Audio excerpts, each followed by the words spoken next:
My name is Devon, and I'm super honored to be on Forbes Top Creators. Thank you for having me.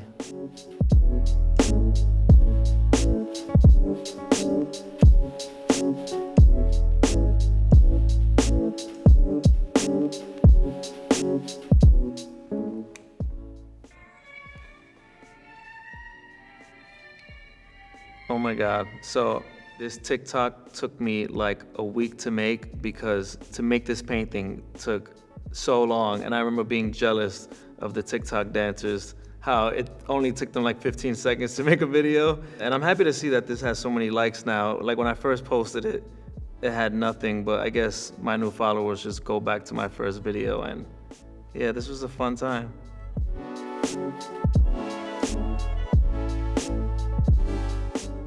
At first, I would only have my hand in the video where I was like drawing, and then I would like hand off drawings to people. And I think I got up to like 15 million followers on TikTok without anyone knowing my face.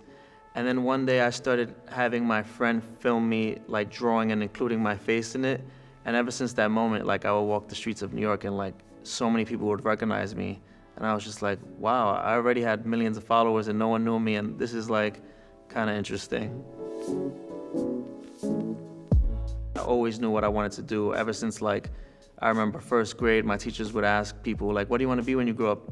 And I always said like, I'm gonna be an artist.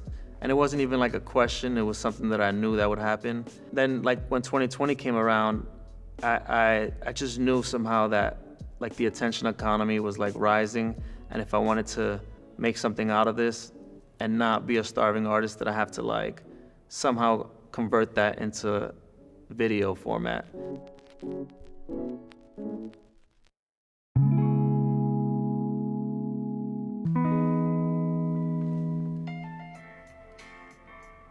Wow, this song is so like classic TikTok. I miss these songs. This is like nostalgia right here. So there was a time where I would just want to go viral so bad and make my career blow up so bad. So I wrote this note to myself. TikTok viral idea, drawing people on the subway. But at this point, I already tried so many different formats that didn't go viral, so I was kind of discouraged. And then 2 weeks after this day, I posted my first video, which was this one. And I was hoping that it would go viral, and it did, and it got 5 million views and got me 100K followers in a day. And I just knew during this moment that my life would change, but I wasn't like too sure. I remember thinking like, I have to try the format twice, and if it works the second time, then my life is gonna change. So then the next day, I'm like, I'm gonna draw somebody else on the subway, and I hope I go viral again. And I'm like, please get 5 million views, please get 5 million views again. And the second video got 21 million views and gave me another 300K followers. So day 2 of drawing people on the subway, I have 400K followers. And I remember knocking on my grandma's door like, life is gonna change. Like, and she's like, how do you know? And I'm like, you know, the algorithm and the formats and repeating the same format with a different person. And I just knew, so this was a life-changing day.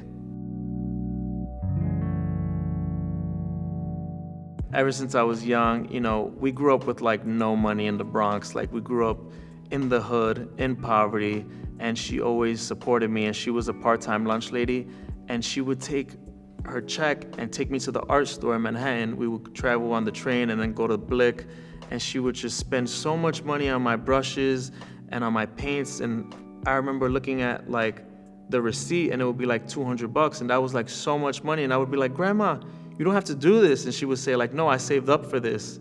So now it's like, whatever she wants to do, she wants to travel the world. You know, she was never able to do that before, so I make sure, you know, she's taken care of, because she took care of me when a time when I really needed it.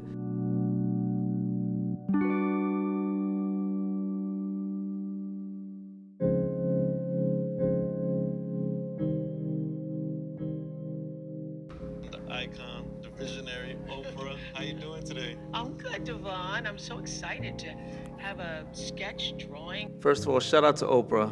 Much love to Oprah. So this was like last year where I was so shocked because a year and a half ago, I wanted to change my content from just drawing strangers on the subway to actually interviewing people on the street, drawing them, and then getting their life story. And then a year ago, I got this email from like Oprah's team, and they're like, hey, can you be in Detroit in 2 days? And we need you to interview Oprah. And I was like, of course. I had some plans and I canceled all of them, of course. And I hit up my boy Albert, who films me, and I'm like, we have to be in Detroit. And so we go to Detroit and I interview with Oprah. I couldn't believe it. It was like kind of weird. Like, this is Oprah Winfrey, and like, I don't know what's going on here, but I gotta do my job, draw her and interview her. And I just treated her like everyone else. I just draw strangers on the street like every day. And I was just like, all right, just treat her like another person. And she was just so nice. And, you know, they said like, oh, you have 10 minutes with her, right? And the 10 minutes were up and I was like, all right, gotta go, like, bye, Oprah. And she's like, wait, hold on, like, let's talk more. She's like, I looked into your story.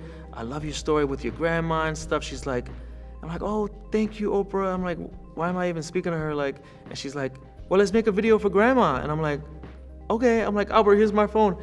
And she was like, grandma, he's a good kid. You raised a good boy. I love him. Muy bueno, muy bonito. And she's like, text that to her. And I was like, all right. I'm like, grandma, look, I'm with Oprah. Like, I didn't even expect it, or, you know, I would never ask her for a video, but she volunteered, and it was amazing. Like, and, you know, every time I get pitched to interview another celebrity or something, this video always closes the deal. So shout out to Oprah, changed my life.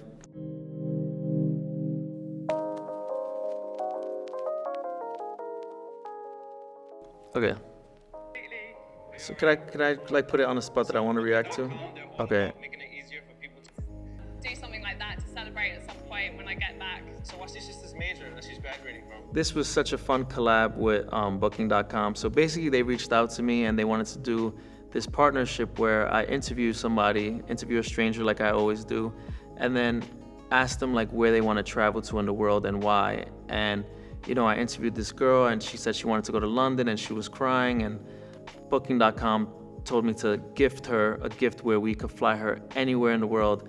And I remember them telling me like any country that she wants to go to, paint that as the background. So she wanted to go to London, so I painted like the stereotypical landmarks like the London Eye and then like the big bus and the Big Ben. And I love this partnership so much because, you know, I always want my content to be like about positivity and being wholesome and, you know, and doing great things for people and gifting people things. And so I gave her the portrait, and then we sponsored her trip to London, and she was just crying and she was just so happy. When I first started drawing people on the subway, right before that, I would only post videos of like me drawing a portrait, and like it would get no views because if you look at the world and see how many people are into portrait painting, it's a very small niche thing, but people love like wholesome reactions or gifting people things or making people happy. So if I could mix me drawing traditional portraits with giving it to strangers on the subway, you know, then that becomes viral. So it's whatever your niche is, I would say make video content of it, but try to make it into something that's more general.